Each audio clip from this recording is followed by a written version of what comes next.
Hey guys, Augiesaint here and welcome to the channel. Hope you guys are having a fantastic day, and in this video I'm going to talk to you guys about the Slayer update May 2023. The release notes have been launched a couple of minutes ago. Might be quite a while now because my internet will take forever to upload this video. But without further ado, let's just hop straight into these patch notes. There's quite a lot. There is the Ebony Cube, the Slayer, the POWERPASS, the Hyper Express event. There is a bunch of other stuff. There's skins, the event guardian as well, the Legion raid balance changes. Some of the raids have been nerfed and everything. So there's a lot of juicy stuff in this release notes. We're just going to cover it all in the video. So let's just get on through it. Heroes of Augiesaint. The May Slayer Way to Augiesaint update arrives in Augiesaint tomorrow. Downtime is expected to be 4 hours like usual. Slay your way to Augiesaint with Slayer Advanced Class, blah blah blah. Slayer isn't the only content arriving with the new progression events, Ebony Cube, Event Guardian, Legion Raid, balance changes, quality life, updates, and new cosmetics. This update should make everyone's life better in Augiesaint. Find the full list below. So let's see. Spotlight Slayer Advanced Class. We do know all about that. She is there. I do intend on covering her pretty in-depth on my channel because I actually might even consider main swapping to her. So we'll see how that all goes tomorrow. Really hyped to see how she feels and how she plays. Let's all just pray that she gets lucky. Should totally like this video. Each like is one tap on the honing. So I appreciate all the support from you guys. So let's carry on going down there. Slayer is a 5th advanced class, blah blah blah. Won't read too much on that. It's just telling you about the Slayer. Ebony Cube. So we get the Ebony Cube. Clear waves of enemies and new activity that consolidates boss rush and the cube. No more cube, no more boss rush. They put them together into this new Ebony Cube. I did make a video on my channel about this about a week or so ago about what to do with your tickets. So if you guys want to see what you should be doing, basically you don't have time anymore. So if you didn't run any of your boss rushes or your cubes or whatever before this, you can only just convert your tickets into the newer tickets now at not a 1-to-1 ratio. You get like these points from the old tickets, and then those points you can buy new tickets with a certain amount, as we'll all see once we get in game. And it looks like we're getting the first 3 levels with it. So 1302, 1490, and 1540 levels. Those all cost different amounts of tickets to get in. If you are doing the old conversion, from now on it'll just start dropping in the Chaos Dungeons at those levels, like the old Cube and Boss Rush tickets used to drop. So that is there. Pretty cool on that. Ebony Cube seems a lot faster and easier, but we'll get into that as we get it tomorrow. Event Guardians. The Event Guardians return to Augiesaint. Enjoy a fun twist on Guardian raids where you'll hunt down Guardians alone or with a group in an arena with scale of balance applied. To enter, you will need to combat level 50 or above and item level 250 or above. This is really cool. So we actually get to try out our Slayers in the Event Guardians. Event Guardians are really fun. You just gotta like knock them down and then they give you buffs. You pick up those buffs. They like drop little red orbs all around. You pick them up and you get so much stronger. Your attacks hit harder, you get shorter cooldowns. It's just a lot of fun. Like, it's not hard challenging at all. Just nice, quick Event Guardians, really fast. You can do them on all your characters as well, so you can build up tokens for the event that way. So a really cool event, gives you a lot of honing materials, can help us push up the Slayers and just enjoy the Slayer to its maximum potential. That we'll get like a little taste of it at the real built up Slayer. So what do we got? Progression events, blah blah blah. So currently there is the Story Express thing, and there isn't a new one coming, but that one will still expire when it was meant to expire. So on June 14th, is along with the POWERPASS as well. We do have one currently that was also meant to expire, I think, on June 14th. So that one will stay there. So technically there are 2 POWERPASSes running right now. This one is, however, POWERPASS Express Plus 2, which goes up a little bit higher than the old one. So that's just what it's telling you there. Punica POWERPASS, the same as before, except they tell you exactly how to actually get it now. You need to have the trusted status on your account of there. So powerful that is no longer a limited user account, Steam trusted on the platform. I believe you can just attach an authenticator to your Steam and that will give you the trusted status, or you can buy something from the shop in Lost Ark and they'll also give you the status or something like that.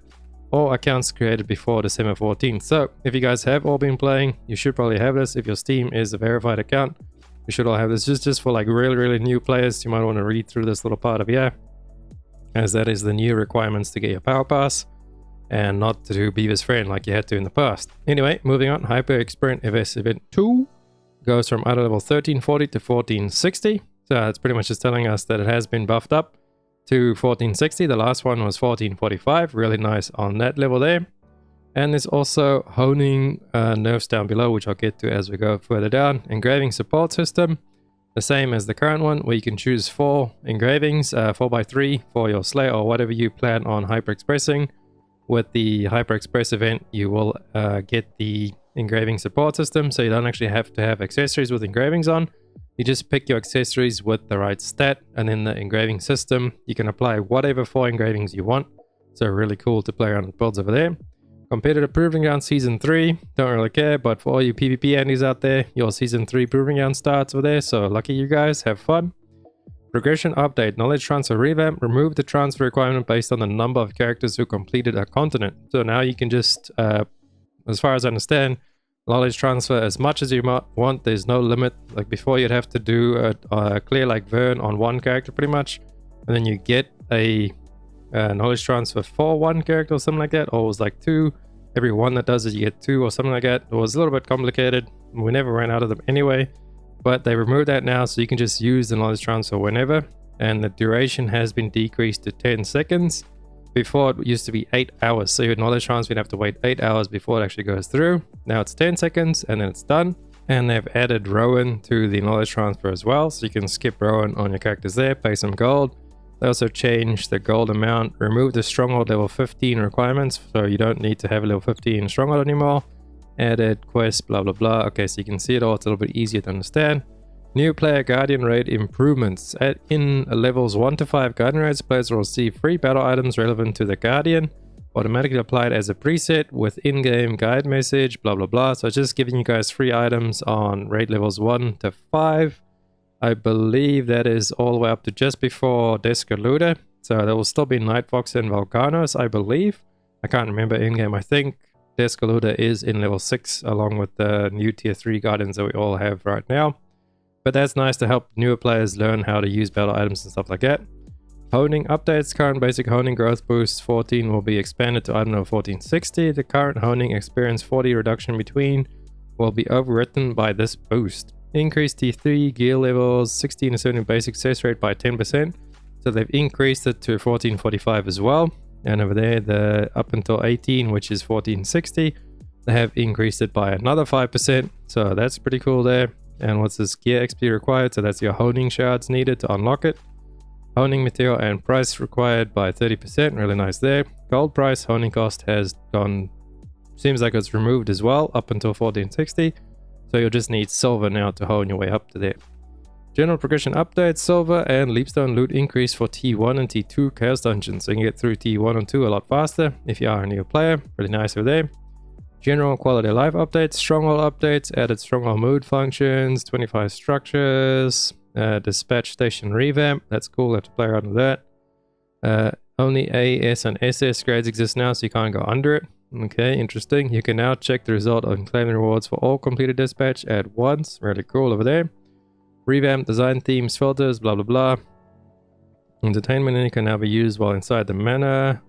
Change view button and mana. Okay, so it's all just like stronghold stuff. Guild updates, replace cube boss rush related with the Ebony Cube task, so we'll get that too. For the weekly Unas, they've been changed so we actually have the Ebony Cube stuff and not boss rush or cubes, instead is removed.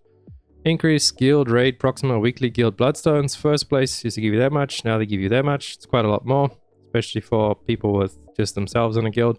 I need to start doing it on my alts. Trade skill updates. These are new node resources that can be gathered in the respective zones and grant materials used to purchase secret pouches from secret traders in Punica, Rainy, and Southburn. Even a new trade skill quest is available along with 6 new world tree leaves. The new resources are Platinum Ore, Candaria Rabbit, and Paunchy Fish. Okay, so that seems like a new thing there to do with trade skilling. You'll have to get stuff and you can buy a secret pouch available for 300 gathering powder. Can be now crafted trade skill merchant, blah blah blah. I have to make a full video on that once we get into trade skilling again. I was actually going to make one recently because trade skill is actually really worth your time for the reward it gives you. It's pretty much like doing a whole legion raid is like using up your energy bar in gold's worth. It's really worth doing your trade skill, so that's cool that we do get something more in depth for trade skilling there, just to make it a little bit more interesting. I will cover that all once we get into it tomorrow and get to check it out. So I expect a video on that soon on the channel. The new trade skill changes. UI UX updates, so we got some updates in quest stuff. Ocean liner, biggest one I saw was this Queued for both boarding and departure decreased to 10 seconds max. Really nice for this, you don't have to wait around a long time. Item codex updates, cool stuff there. Item tooltips, system setting UI, my tier, item level. Okay, so just a bunch of new stuff there. Gem filters are for wandering merchants. Alright, the Chaos Gate location tracker updated. Okay, on the cat, on the integrated dungeon UI. Added status for gold loot in endgame content. Added the symbol to designate endgame content. Okay, so now you can see that as well. Replace cube with Ebony Cube. Remove boss rush. Task tractor in blah blah blah. General updates. Added new daily login. We know that. Get a paradise quest. Uncover some of the secrets of Augiesaint as you prepare to adventure to the home of the Lazarus next month.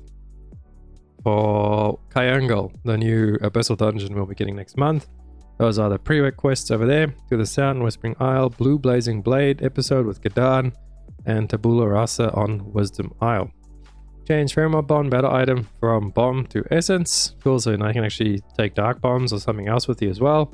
The drop rate of Sidereal Energy has been slightly increased. Okay, so the whale bait has been increased a little bit. Good luck on finding a whale bait, guys. I have not gotten one yet. Map symbol, added 10 new trophies, health of the boss of scarecrows, okay, blah blah blah. Deadeye and gunslingers are now stored while not in combat, their guns, and updated the Deadeye gunslinger weapon glow. That will be interesting to see what that looks like. It was just a lot bigger, or how it actually looks now. Enabled 19 emotes for MVP usage, okay, cool, I guess. Added memo function, that's cool, there we can mark stuff on the map, make your own little memo with a limit of up to 15. So you can like mark little areas on the map for yourself. Due to release of Ebony Cube, 5 Makoko challenges have been changed. Rewards remain the same. Co-op battle revamp. Okay, cool over there. Target scores update for Proving Ground. Store updates. The first Western exclusive skin. Alright, so this is the Western exclusive skin. And like usual, the Assassins got the best version out of everybody. Actually got some Booba in theirs. We got the blades over there. Deathblade, Shadowhunter, Reaper. The Shadowhunter one looks really cool. We got the gunners over there. Even the guns thing was like all closed up. I was like, wow, she's actually modest in this skin. Unheard of. Martial artist. Everybody is closed up pretty much. Not that much booba. A little bit coming out the top there, but you know, sadness. And then the mages. I don't know if I'm such a fan. We'll probably pick one up just to have one. Yeah, there's the weapons. Summon of Sork, Bard, Arcanist. We got the specialist over there. So yeah. The warriors actually probably have the best one. They get this cool like wing tattoo. They show up their 6-pack, and then the Slayer over there on the side. She's got some good booba, so we'll definitely pick up that for the Slayer. Probably change the colors because I'm not really a fan of those colors over there. The weapon on sale looks really cool. I mean, it's basically Berserker there. So pretty cool. The Hound pet. It's like a mecha pet. Cool. Mechanist horse thingy. Slayer Balance Fury Cosmetics. Ooh, okay, those are nice. I mean, this one looks awesome, but that one's probably going to win because booba, you know. So we'll see how those skins will go. Endgame raid updates. Endgame raid restructured updates apply to Volton, Vikers, Kakul, and Bralshaza. Update entry limit and gold rewards. Weekly entry limit removed. Can choose to receive or not receive gold rewards before entering a raid. Even if you decide to not claim the gold rewards, the other rewards such as hoarding materials and Legion raid gear crafting materials can still be earned. Each character can earn gold rewards for 3 times per week, up to 6 characters. View more rewards. After 6 characters have looted gold rewards, the other characters can choose to claim the view more rewards in the UI of the cleared raids for free. Legion raid free view more rewards is restricted to 3 times per character. Okay. So I'm assuming you can get rewards on characters that haven't done it yet, aside from your 6 that have earned it that week for gold. And they'll pretty much just get the materials so you can craft them the relic set, maybe to help you with your low paying slaves if you want to put some relic gear on them maybe, is what I kind of understand from that. I'm not totally sure how that works. We'll have to see once we get in game. We'll probably make a full video about the whole raid change as well, because as you see down here, raid balance updates, all of the raids have been nerfed pretty much. Like all of these things have just been changed. So let me show you guys, for example, in the pattern of transferring solar energy and lunar energy to Argos fails, the players receive significant damage instead of wiping the party. So before, if you fail that mech with the, you know, we each have to hit Argos underneath until he gets the right color, and then until it's neutral, instead of killing the other party that doesn't make it, it's just going to make them receive a lot of damage. so they won't die instantly. That will happen to pretty much all the one-shot mechanics, even in gate 3 when you collect the seeds over there. If the seeds fails, then just significant damage instead of death, as well with Vulcan, Legion Raid, patterns, blah blah blah. There was something about patterns absorbing energy, receive, blocking, collection, significant death. Okay, when the pattern of doing 3 counterattacks to Vulcan consecutively fails, the character receives significant damage instead of death. So you just take a lot of damage instead of dying. And with Vicus Legion as well, they change the things on the orbs, so they show you them more visibly, initial place where the orbs were created. And as well with the instead of death, when the player needs to find the safe zone in the cardinal directions, the player receives significant damage instead of death. So that's when you go, you know, top, so 12, 3, 6 and 9. If somebody doesn't call it out, you'll just take a lot of damage instead of dying. And I believe as well with the in and out thing as well, just take a lot of damage instead of dying. As well with QOL over there, there is some stuff to the mobilize and all the stuff of, yeah, Flying Mayhem effect, Gertos Doll. This is actually a really nice one. There is people who are able to taunt it on Gun Lancer or Destroyer. You can taunt the doll that shoots the flame that you used to actually get into Mario, and you'll stop casting the flame, so you'll actually just wipe because you can't get into Mario anymore unless you are lucky enough to have a ball lying around or something happening where you could get Gauge and then jump in as a clown. So that won't happen anymore. That's about the best part I saw over there. But there is some other stuff as well to also prevent QOL from repeating patterns where he throws the ball in the air and then it just jumps away and like that. They removed that for when the boss's HP is high. So early on you can just burst him down. He's not going to jump around all over the place. So cool like that. But like I said, we'll make a full breakdown of all these changes in another video. So stay tuned for that. Notable bug fixes, just a couple of bug fixes there. I'll leave it up on screen. You guys can check it at your own rate. I'll put this in the description as well, the link to the update. It is on the Lost Ark website. But thank you guys so much for watching. Let me know what you guys are most excited for tomorrow's update. I am really excited for the Slayer, and I hope she gets luck with the hunting. So wish you guys luck, wish me luck. Subscribe to the channel, and I really appreciate you all, and I'll catch you in the next one. Augiesaint out. Run free and dive into the sky. Hear the wind.